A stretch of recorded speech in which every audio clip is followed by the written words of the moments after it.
दीवारों के केवल कान नहीं, आंखें भी होती है। सीता रामचरित अति पावन, मधुर सरस अरु अति मन भावन। पुनि पुनि कितनेहु सुने सुनाए, हिय की प्यास बुझत ना बुझाए। सीता रामचरित अति पावन, मधुर सरस अरु अति मन भावन।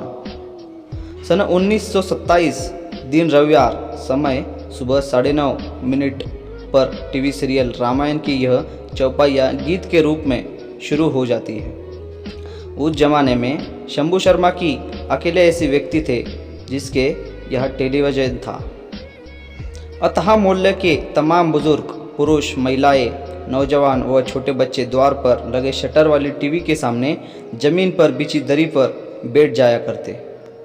करीब 5 कट्ठे में फैला विशाल मकान, जिसका अंधकाश हिस्सा खपड़ेला और मिट्टी का था, जो कुछ आगे का हिस्सा सीमेंट से पक्का करा दिया गया था।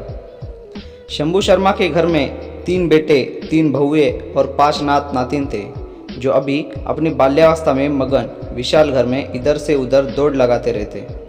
द्वार पर खड़ा नीम का पेड़ और गैया बछिया द्वार की शोभा बढ़ाते। शंभू शर्मा बड़े ही उदारवादी स्वभाव के इंसान थे। रामायण के शुरू होने से पूर्व वे अपनी बहुओं को 25-30 आमदी के लिए चाय बनाने को बोल देते। ये 25-30 आदमी कोई नहीं बल्कि मोहल्ले के लोग हुआ करते थे, जो हर रविवार को रामायण देखने के लिए द्वार पर एकत्रित हो जाते थे। रामायण शुरू हो चुका है। द्वार पर एकत्रित सभी दर्शक टकटकी लगाए सीता मैया, भगवान राम, भ्राता लक्ष्मण की वाणी को ध्यानपूर्वक सुन रहे हैं। बुजुर्गों का ध्यान भगवान राम के प्रवचनात्मक शब्दों पर होता, तो बच्चे उस इंतजार में रहते कि कब रावण आए, कब हनुमान आए, कब कोई राक्षस आए और कब तीर तथा गदा चले। भगवान, भ्राताश्री, गुरुदेव व माता जैसे शब्द सुनकर सभी का मन आत्मविभोर हो उठता। उन शब्दों से निकलने वाली तरंगे घर के चारों कोनों में फैल जाया करती।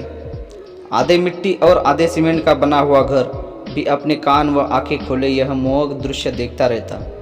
सोनू, सबको चाय पिलाओ बेटा, द्वार पर बैठे टीवी देख रहे हैं। अपने नाती को शंभू शर्मा आज्ञा देते हुए यह बात कहते हैं। सोनू घर के अंदर प्रवेश करता है और पीतल के एक बड़े थाल पर सजे कुल्हड़ में चाय डालकर लाता है।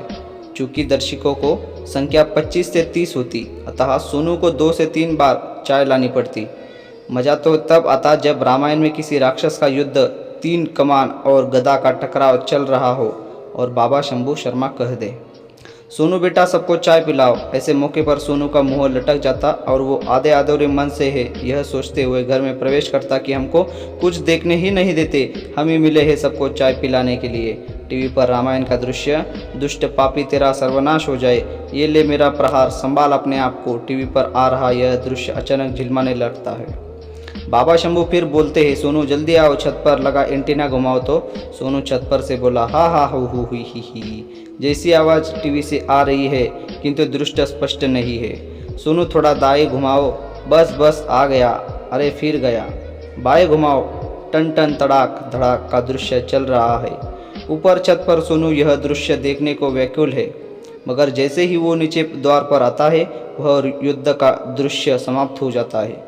द्वार पर बैठे अन्य मोहल्ले के बच्चे वह दृश्य देखकर काफ़ी प्रसन्न है, किंतु सोनू दृश्य देख न पाने से निराश बैठा हुआ है। रामायण की लीला हर हफ्ता रविवार को ही चला करती। रामायण की समाप्ति के बाद सभी दर्शक शंभू शर्मा को प्रणाम दुआ सलाम करते, अपने अपने घर या खेत की ओर प्रस्थान करते। कच्चे मकान की दीवारों पर घर की बहुएं मिट्टी का लेप लगाती और आंगन को गाय के गोबर से लीपकर शुद्ध करती। पक्के मकान के हिस्सों को झाड़ू से साफ किया जाता और दीवारों पर चिपके मकड़ी के जालों को साफ किया जाता। रविवार की सुबह रामायण को समर्पित थी, तो बाकी समय घर की साफ सफाई और खान पान में निकल जाता। सभी बच्चे पक्के मकान की छत पर जाकर उछल कूद करते, शोर मचाते, एक दूसरे से लड़ते झगड़ते और गिर पड़ते। संदेह होते ही बाबा शंभू सच्ची बच्चों को डांट लगाते हुए कहते, चलो कॉपी किताब उठाओ और लालटेन जलाकर अध्ययन करो। आज पहाड़ा कौन सुनाएगा, वर्ड मीनिंग किस किस ने याद की। घर की दीवारें शंभू जी के वाक्यों को सुना करती और द्वार के चौकट नट्टट बच्चों को हजारों बार लांगे जाते। शरारतों का आलम यह था कि मिट्टी की दीवारों पर बच्चे अपने हाथ का पंजा बनाया करते तो कोई इनको कुरेद कर मिट्टी निकाल देता। इन शरारतों से सभी को डांट तो पड़ती, पर माने कौन। छत पर पतंगबाजी, गिट्टी के खेल और रात को कथा कहानियों का सिलसिला चला करता। द्वार पर लगा ऊंचा नीम का पेड़ झूला झूलने और दातुन करने की काम आता। पेड़ पर कौओं के साथ अन्य पंछियों का शोर दिन भर गूंजता रहता था। अंदर घर के झरोखे में गौरैया अपना घोंसला बनाए बैठी रहती। चूल्हे की आग में कच्चे आलू और कच्ची प्याज को पकाकर खाने का शौक बच्चों को खूब था। द्वार पर खड़ी गैया जब बांध देती तो बाबा शंभू फिर बोल पड़ते, सोनू देखो, गैया को चारा लगा दो, थोड़ा पानी पिला दो। सुबह गैया का दूध निकालने वाले भोला चाचा सभी बच्चों को ताज़ा व कच्चा दूध पिलाने को देते हुए कहते, देखे भाई, कौन जल्दी दूध पी जाता है। अपनी बातों में उलझाकर वह सभी बच्चों को कच्चा दूध पिला देते। जैसे जैसे वर्ष आगे बढ़ता जा रहा था, सभी नन्हे बच्चे अपनी किशोरावस्था को प्राप्त करते जा रहे थे। 5 कट्टे का विशाल घर बच्चों को बढ़ता अपनी आंखों से देख रहा था, मानो जैसे सभी बच्चे उसकी गोद में खेलकर बड़े हो। घर के तरफ बच्चों की निशानियां अंकित थी। किसी के हाथ के पंजे, किसी के द्वारा बनाए गए फूल, किसी के द्वारा खींची आड़ी तिरछी डंडियाँ, तो किसी के द्वारा उतारे गए सीमेंट और मिट्टियाँ। रंग बिरंगी पेंसिल से सभी ने अपना नाम यहाँ वहाँ लिख रहा था, तो कहीं क ख ग और ABCD भी लिखा हुआ था। नीम के पेड़ पर लटके झूले पर झूलने की जिद सभी करते। बाबा शंभू शर्मा एक एक कर सभी बच्चे को झूलने का मौका प्रदान करते। यह सिलसिला यूं ही आगे बढ़ता गया और धीरे धीरे सभी बच्चे बड़े होते चले गए। बीते सालों में शंभू शर्मा के घर का माहौल अब पहले जैसा न रहा। तीनों बेटे और उनकी पत्नियां अपनी अपनी मर्जी के मालिक बन चुके थे। अपने बढ़ते बच्चों को शिक्षा देने के लिए सबने शहर की ओर भेज दिया। 2 बेटे तो अपनी पत्नी और बच्चे के साथ शहर हो लिए और जो एक बेटा घर में था वह भी शंभू शर्मा से ज़्यादा लगाव न रखता। द्वार पर पहले जैसी रौनक न थी। अब न कोई रामायण और न बहुत ज़्यादा लोगों का जमावड़ा। सन 1927 से लेकर वर्ष 2000 तक आते आते घर का माहौल पूर्णतः खत्म हो चुका था। सभी बच्चे अब बड़े हो गए थे, जिनका आपस में मिलना भी संभव न हो पाता। सन 2005 तक शंभू शर्मा के 3 बेटों ने घर का बंटवारा कर लिया। द्वार पर खड़ा नीम का पेड़ काट दिया गया। जानवर की देखभाल कौन करेगा, ये सोचकर गैया बछिया को बेच दिया गया। घर का आंगन, द्वार व छत सबने अपने हिस्से के अनुरूप बांटकर दीवारें खड़ी कर ली। 2010 में शंभू शर्मा की मृत्यु के पश्चात स्थिति और भी भयावह हो गई। घर के तमाम छोटे बच्चे जो कभी एक दूसरे के साथ खेला करते थे, उनका एक दूसरे से मिल पाना और घर आना अब संभव ही न था। बढ़ते बच्चों का आपसी प्रेम भी माता पिता के आपसी ईर्ष्या की बलि बढ़ चुका था। कभी रामायण के मीठे वचन, बड़ों की बातें, बहुओं की हंसी ठिठोली और बच्चों का शोर सुनने वाला घर अब वीरान हो चला था। न तो उसकी दीवारों से कोई खेलने वाला था, न ही उसकी चौखट को लांघ कर भागने वाला। ठीक किसी बूढ़े बुजुर्ग की भांति घर अपने गोद में खेले बच्चों का इंतजार कर रहा था। शहर में रहने वाले 2 बेटों ने अपना मकान शहर में ही बना लिया। जो बेटा गांव के घर में था वह अपने हिस्से के दायरे में ही रहता, किंतु उसके बच्चे भी रोजगार हेतु शहर में ही थे। शहर स्थित अपने अपने घरों को सजाने में व्यस्त बैठे। पुराने घर का मरहम क्या जाने, दिन प्रतिदिन जर्जर होता था पुराना घर, किंतु उसे संवारने वाला कोई नहीं। वक्त घड़ी की सुई जैसे घूमता हुआ और एक दशक को पूरा करता है। सोनू से लेकर अन्य छोटे बच्चे अब वयस्क हो चले हैं। वर्ष 2015 सोनू अपने पिता के साथ गांव स्थित अपने घर के हिस्से को बेचने के लिए आता है। कितना बदल गया है यहाँ माहौल, सोनू अपने मन में सोचते हुए स्वयं से कहता है। कहाँ गए वो खुले मैदान, कहाँ गए वो लहलाते खेत। आंखों से गांव के मर्तपान दृश्य को देखते हुए सोनू तलाश करता है उस पुराने दौर की जिसमें कभी उसने अपना बचपन गुजारा। मोहल्ले की वो बूढ़ी दादी नहीं है रे, वो कालू कहा गया जो रामायण देखने आता था। अरे मेरा स्कूल यही तो हुआ करता था, किसने तोड़ दिया। यहाँ तो हम गिल्ले डंडा और पिट्टू खेला करते थे, अब तो चारों तरफ सिर्फ ऊंचे मकान हैं। दृश्य देखते और खुद से बातें करता सोनू अपने घर के मुख्य द्वार पर खड़ा हो जाता है। इससे पहले कि वो घर को पहचानने की कोशिश करे, घर की दीवारें उसे पहचान लेती है। दीवारों के केवल कान ही नहीं बल्कि आंखें भी होती है। भला हो अपने बच्चे को कैसे न पहचाने। द्वार पे खड़ा टकटकी लगाए सोनू घर की वर्तमान स्थिति देख दुखी हो उठता है। उसका हृदय करुणा से भर आता है, तथा आंखें नम हो जाती है। मन में उठती बेचैनी और व्याकुलता पर काबू न पाते हुए सोनू अपने बचपन के घर में प्रवेश करता है। सोनू को अपनी ओर आता देख दीवारों की बूढ़ी आंखें फिर चमक उठती है, इस एहसास के साथ कि वो अब उनको छुएगा, सहलाएगा और उनका हाल भी पूछेगा। घर की दीवारों पर जमी पपड़ी सोनू ने जैसे कि दीवारों को स्पर्श किया, उस पर जमी धूल से भरी पपड़ी उतरकर गिर पड़ती है। मानो जैसे सर्दियों बाद किसी को देखने पर आंसू छलक रहे हो। दीवारें नम थी, सिलन से भीगी हुई, जैसे कई दर्शकों से निकलते आंसुओं को उसने सोख रखा हो। दीवारों की आंखें आज सालों बाद सोनू ने नजरें मिला रही थी।